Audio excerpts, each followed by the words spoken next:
effectiveness has been proven by me.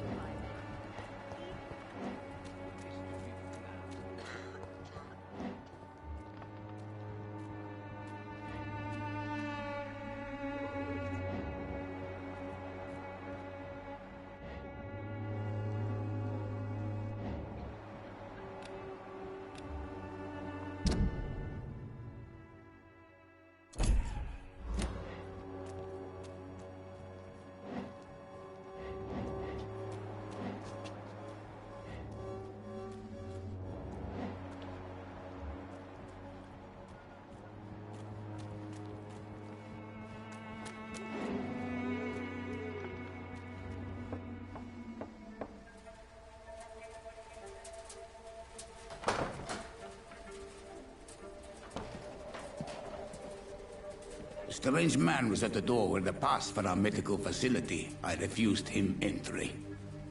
Darius, how could you know he didn't need our help? His clothes were too finely tailored to be for Whitechapel.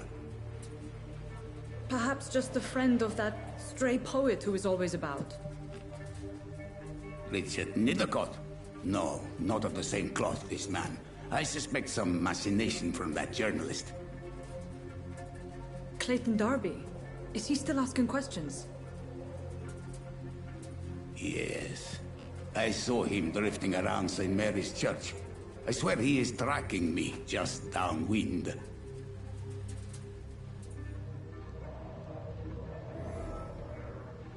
It's locked, all right. I must talk to that journalist or the poet. They must know about Darius. Nearby the church they just mentioned. What are people talking about this?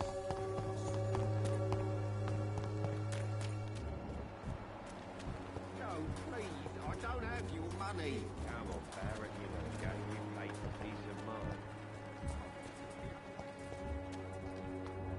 You are blinded by your false faith, imprisoned by your daily routine. Excuse me, sir. Are you familiar with this part of town? Name's Clayton Darby, reporter. Sorry, I'm new to Whitechapel.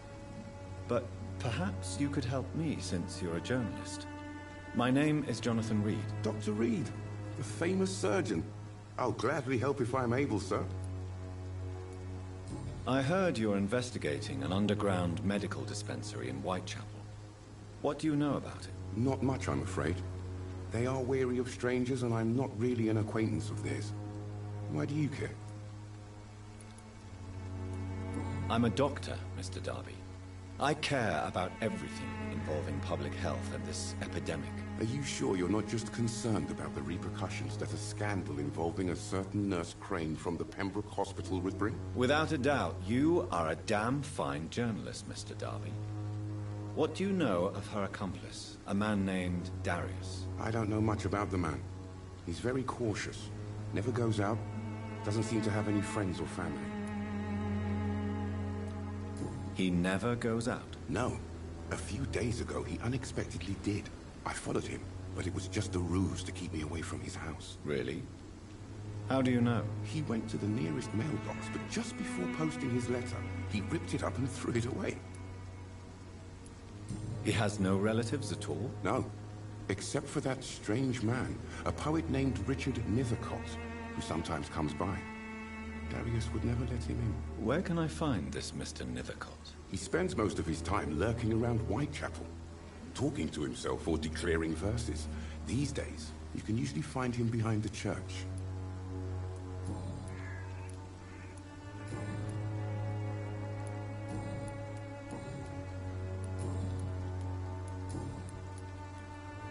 Why are the newspapers keeping silent about the Spanish influenza? It's as though none of you care. There's a war going on. People shouldn't be demoralized by news of deadly diseases. It's a disgrace. People are left to die alone. No one is properly informed of the risks. These are bad times indeed. So much for the glorious British Empire. What is a journalist doing in this borough after sunset? He goes where none of his colleagues would dare to go, to inform the country. So you risk your life to reveal the truth. I saw many reporters do the same during the war. Whitechapel is the crucible of so many untold stories and tragedies. I want people to know them. That's quite honorable of you. But is the public interested? Not at all, sir. And that's why I'm an independent journalist, hoping to sell some stories. Have you any idea of the danger you face in these streets at night? I've had to run and hide more than once from frenzied mobs incensed by the fever. Do you think the flu is really responsible for this, Doctor? That science is unable to explain the facts doesn't mean there is no rational explanation. I confess, I share your point of view, Doctor. Christina Popper claims she sells her body because she can't find any other work. Do you believe her? Of course I do. Her story is exactly what I want my readers to understand. We live in an intolerant and divided nation. Do you think things will ever change, Mr. Darby? I believe the situation can only improve. And now that women can vote, I'm convinced things will change.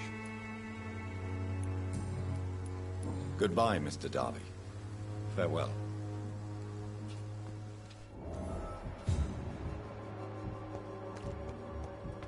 Would you like me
Good evening, sir.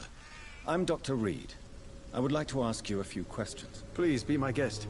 Although I may not be the best informant regarding this part of town, my words speak about that which the eyes cannot see. Really? Are you an artist of some kind? I'm a poet, sir. Richard Nethercott, at your service. May I ask you a few questions about the district? Extraordinary part of town, is it not? I'll be glad to help you, if I can. What can you tell me about an old man called Darius? Darius Petrescu? Yes, I know him. At first, I thought he was only a small publisher. I invited him to publish my work, but his reaction was pretty clear. Not interested in your talent? Darius is an old political activist who takes delight in printing tracts and lampoons. Those communist activities only require mediocre writing skills. I'm looking for Dorothy Crane, a nurse who lives in this vicinity. Dorothy Crane. Oh, I love the name. The Crane of Whitechapel. Sounds very mysterious. But, sorry, no, never heard of her. May I ask what you're doing at this hour of night, sir? Do you live here? Not at all. I'm just enjoying the pleasure of a quiet walk. Though night talks are always preferable, if you ask me. Especially with strangers. If you say so. But as a physician in a time of epidemic, I must caution you to avoid unnecessary exposure, sir. Thank you, Doctor. But we both know the seeker of truth has to go boldly where the weak dare not. But are you not afraid of the epidemic? Oh, why should I? I see some equity in the Spanish flu. No flesh should be saved, say the scriptures. Good or evil, rich or poor, all are equal in the eyes of the flu. What are your thoughts on the terrible situation in this city? Terrible, you say? No. Of course, the death of so many innocents is a tragedy. But the scourge has not been all bad for the city. Oh, no, sir. What are you talking? Do you remember London before the flu? Noisy, cacophonic, quiet nowhere to be found. And now, listen to this oddly peaceful silence. My mother loved poetry. Perhaps your words would have touched her sensitive nature. I only see a dreadful disease. Most people fail to understand my perspective. I don't blame them. But how could I call myself a poet if I veiled my feelings? Are you aware that your life could be in danger in this part of town? But this is where I must be to feel the real beat of the city. I had to come, see it for myself, alone. I understand your need for solitude, but it's not safe around here. I don't care. I don't have many friends, Doctor, and my family despises me. If some misfortune came upon you, who would be here to help you? Well, you for a start, my dear Doctor.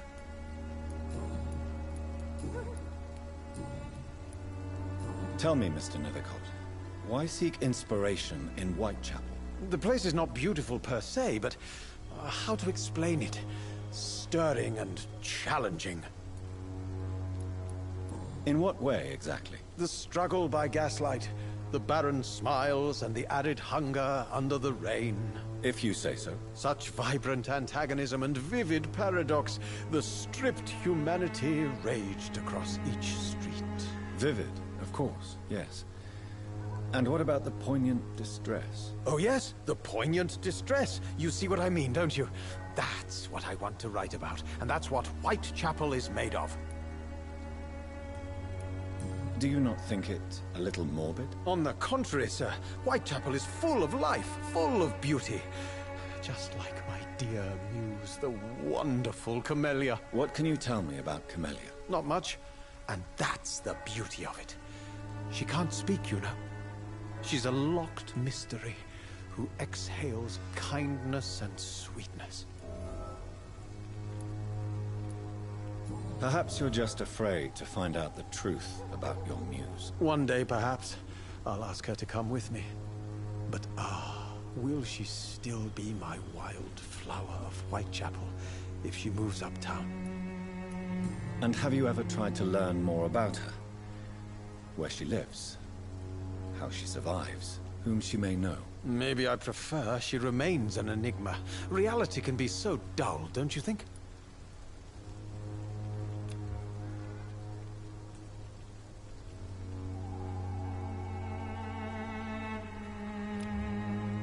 Do you need medical attention, sir? It may be wise to let you prescribe me something. I don't feel like I should.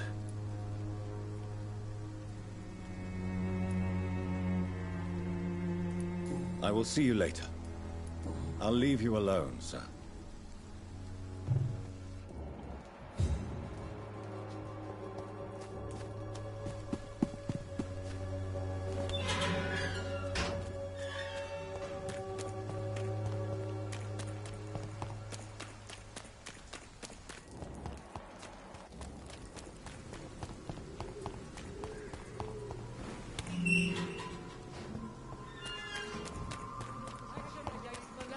And trickery. You are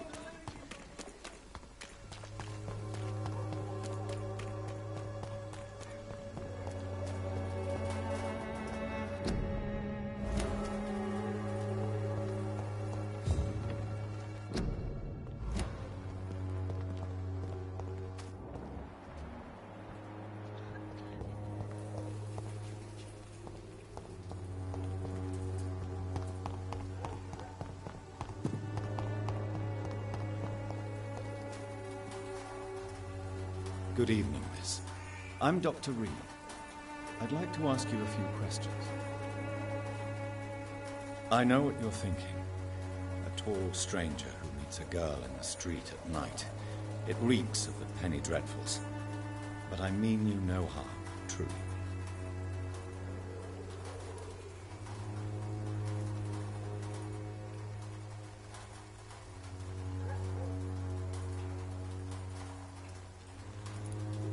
I know you understand what I'm saying. Your silence has nothing to do with you being mute, does it?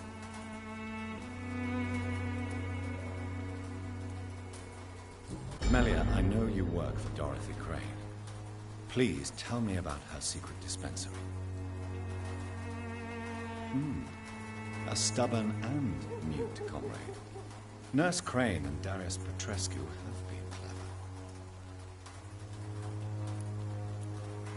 Tell me about Richard Nithercott. I understand he is quite fond of you, Camellia.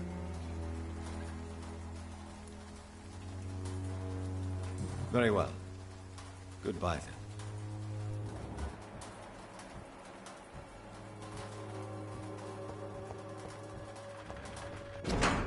The content of Darius' letter to his children could give me more leverage to enter. Darius is a bit less of a mystery now. It should not be that difficult to incite him to let me in.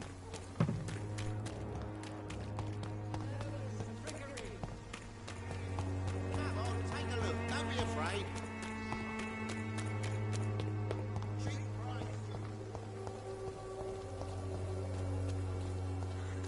Maybe it's time to see if this Christina is still working nearby.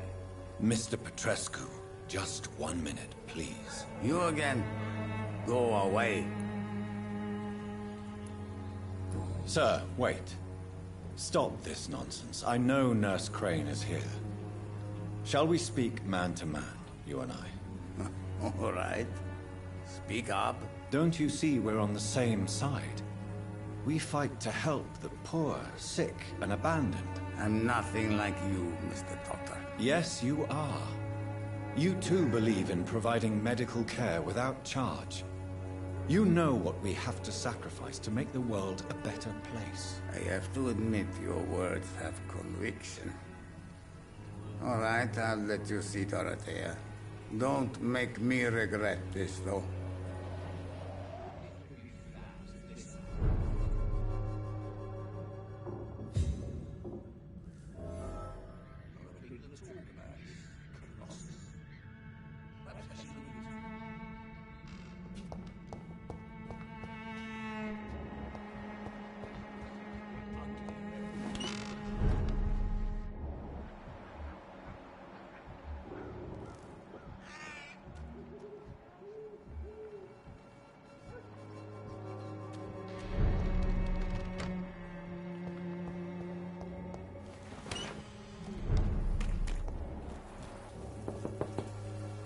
Good evening, sir. Do you remember me? If you're here for a reward, you'll be sorely disappointed. But I'll gladly shake the hand of a fellow countryman. I'm not here for a bounty. I'm a doctor. Dr. Reed from the Pembroke. A doctor? In Whitechapel? What an opportunity. My name's Bates. Cadogan Bates. Do you require assistance, Mr. Bates? Not me, but your skills could help a lot of people round here. That would help my business, because I say, a live tenant's a paying tenant.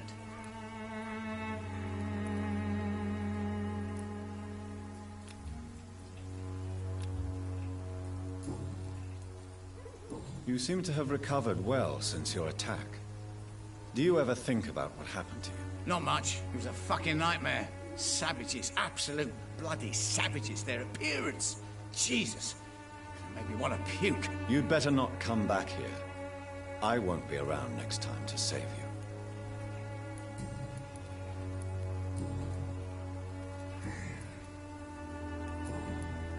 It's unusual to see someone so happy around here, especially considering the current situation. Why should I be sad now? There've always been wars, disease, tragedy. There always will be. That's an unusual way of seeing things in these trying times. I don't see why I should shed a tear for another man's woes. I'm healthy, and I intend to stay so. What is your business, exactly? I offer fair lodgings for a modest price to the poor and weary of Whitechapel. I see. And what about those who cannot pay?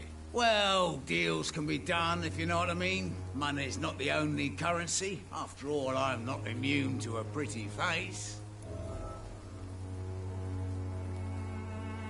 In other words, you take advantage of these poor lost souls. Begging your pardon, I thought you was a man who could appreciate the complexity of the modern world. Things ain't just black and white, you know. What help could I possibly be to your business? That's simple. I already get good money from all those fleeing the war. Can you imagine what they'd be willing to pay if I could offer medical assistance too? Mr. Bates, Do not make me regret saving your life in this quarantine zone. I understand, Dr. Reed, you're from a good family. Don't want to get your hands dirty. That's fine. I'll be happy to act as your middleman. I've no interest in money. Perhaps one night I will visit you and take what I require. If that should happen, there will be no need for a middleman. So it's a no, then. That's too bad. The Reed tonic could have really helped people, you know, save lives. Isn't that what you do? I mean, people buy that Swamborous shit. Tell me, what's your honest opinion of the increasing violence in London? People are just beginning to discover what we've always known. This city's rotten to the core. They just took their bloody time to wake up and notice it. What do you mean? People are acting like the violence is news. But it's always been savage down here. It just bubbles to the surface every now and again.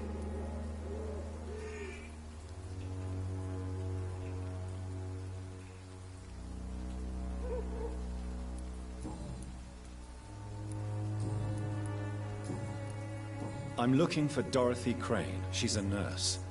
What can you tell me about her? Dorothy Crane, bless her soul. I really should thank her someday. Has she treated you? No. When I need a checkup, I'd go to a bloody doctor, not some back-alley clinic full of sick foreigners. Tell me truthfully, why are you so thankful? By keeping my tenants alive, she's making me a rich man. Every month they live, it's more coin in my pocket.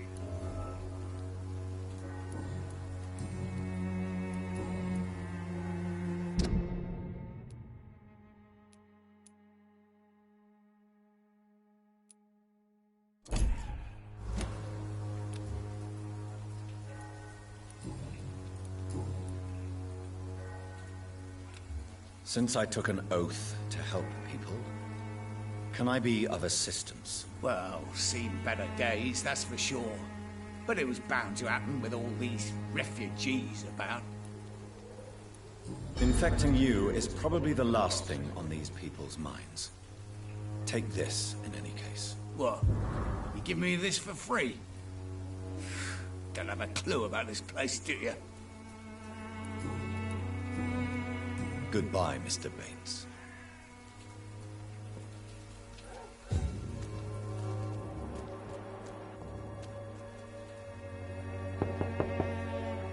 Hello, Mr. Petrescu. Hello, Dr. Reed. Come on in.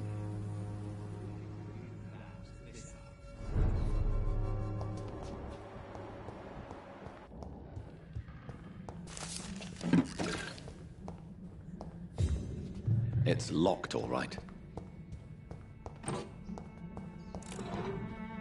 This district seems to get uglier every year. If you want to talk to Dorothea, you must go across the courtyard and take the stairs. We've not been formally introduced. May I ask your name and occupation, sir? I am Darius Petrescu. I'm here to keep snitches and spies away from Dorothea. And I also run this little print shop.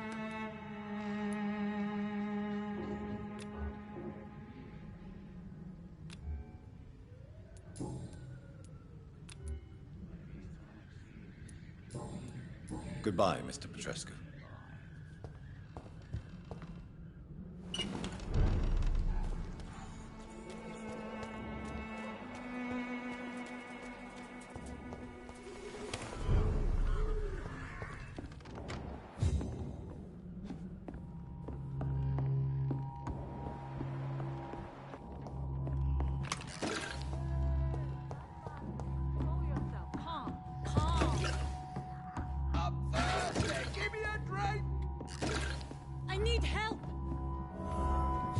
What do we have here, nurse? Patient Raz Van Vasily. High fever running on 3 days.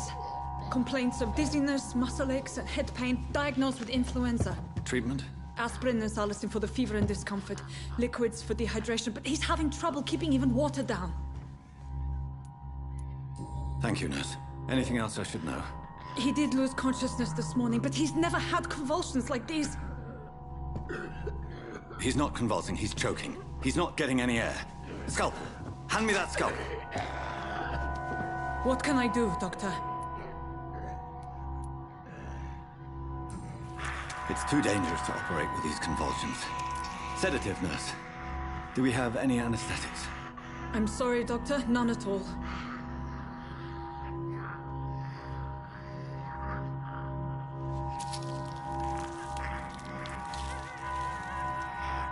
I need to perform a tracheostomy. Short pipe. That rubber tube will do. We're going to cut a passage for air through the neck. Yes, Doctor. He's breathing again, but he's coughing up blood. Internal hemorrhaging. I need to make another incision into the chest cavity to drain the fluids from the lung. Prepare another tube. A thoracostomy. Doctor, we've nothing to fight the infection. We need an aseptic environment. Right then, Nurse Crane. What do you suggest we do? I've no idea. I'm not the doctor. Time is of the essence. We need to perform a thoracic drain. Yes, Doctor.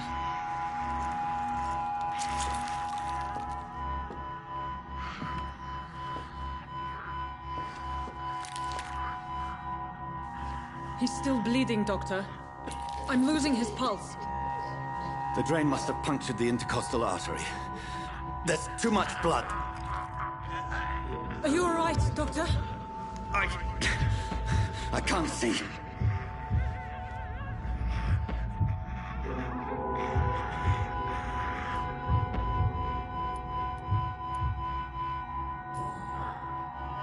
I must first suture the artery. Find the wound. The source of the blood. Needle and thread, Doctor. Good. The stitches are holding. How's he doing? We're losing him. We've lost his pulse. He's dying, Doctor!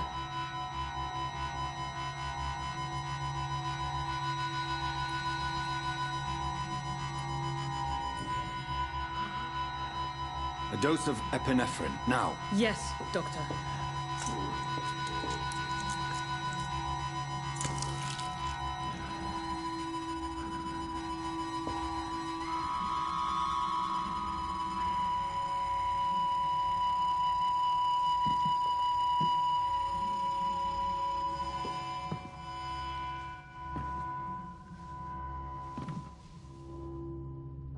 We've lost the pulse.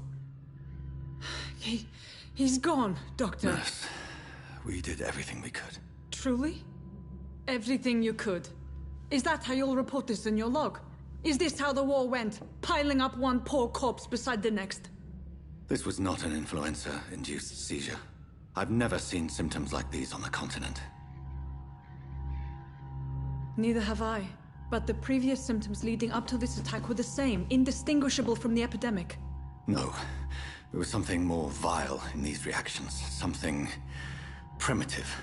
There have been numerous reports of mental breakdowns caused by the fever that accompanies the flu itself, Doctor. Yes, but I'd best take some samples of the blood for analysis.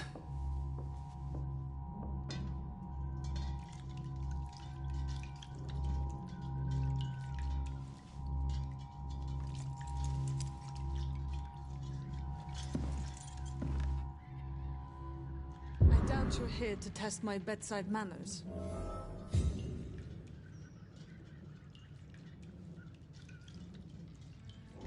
To what do I owe this cut? I suspect it was more than intuition alone that led you to us. So, how might I be of service, Dr. Reed?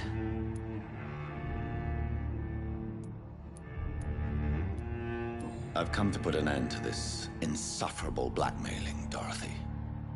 Doctor, you think your warnings scare me? I've stolen and plied, blackmailed and lied, but what else am I to do? I'm all these people have.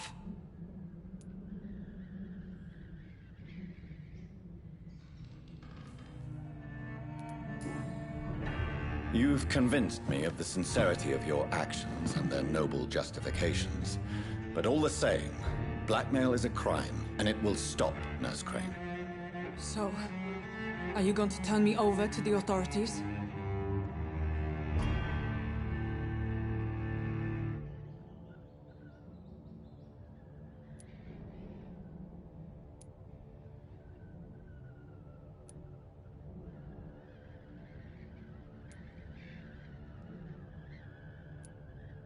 Nurse Crane, there is no question that the work you've done here is extraordinary, but this dispensary is incapable of coping with the outbreak. It's only a question of days before the situation at hand will overwhelm us. I cannot allow it. It's my duty to put an end to this immediately.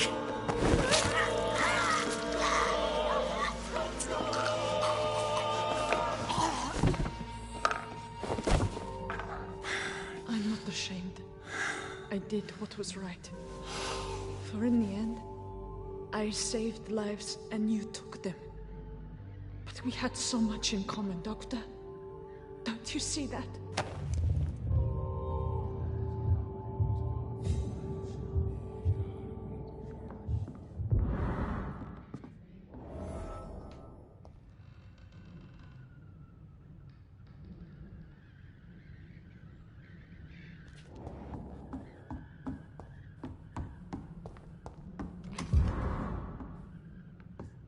It's locked.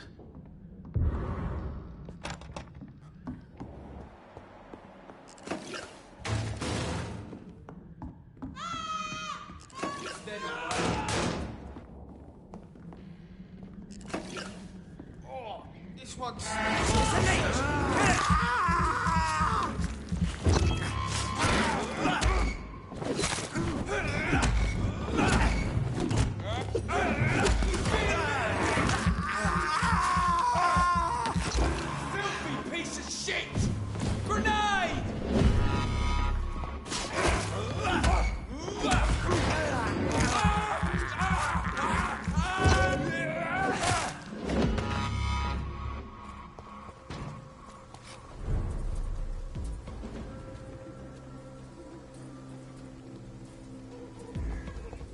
Stay away!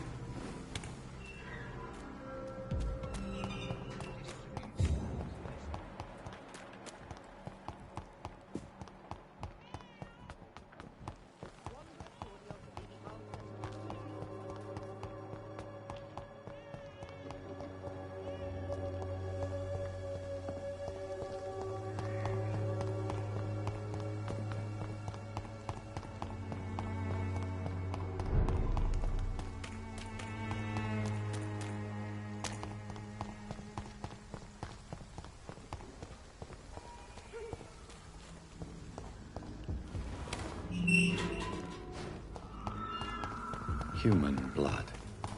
Whoever left these marks did so Kill it, deliberately. boy!